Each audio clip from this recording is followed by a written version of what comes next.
हमें भी चाहिए कि मुसलमान को बददुआ न दे, चाहे वो कितना ही जालिम क्यों ना हो। हमारे भाई शहीद हो गए, हमें अपने दिलों को नफरत से पाक रखना चाहिए और कोशिश करनी चाहिए कि जितना बस में हो जुल्म को फैलने से रोके और जालिम के नक्श कदम पर चलने से गुरेज करे।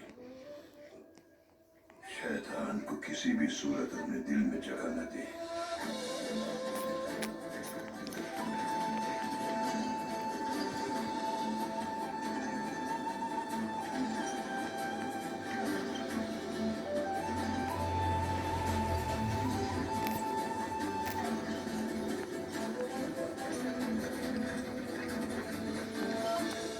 पीर साहब, आपने फरमाया कि हर मुश्किल में भलाई छुपी है। इस वाक़ये में कैसी भलाई है? किसी मासूम का शहीद हो जाना कैसे सूरमंद साबित हो सकता है?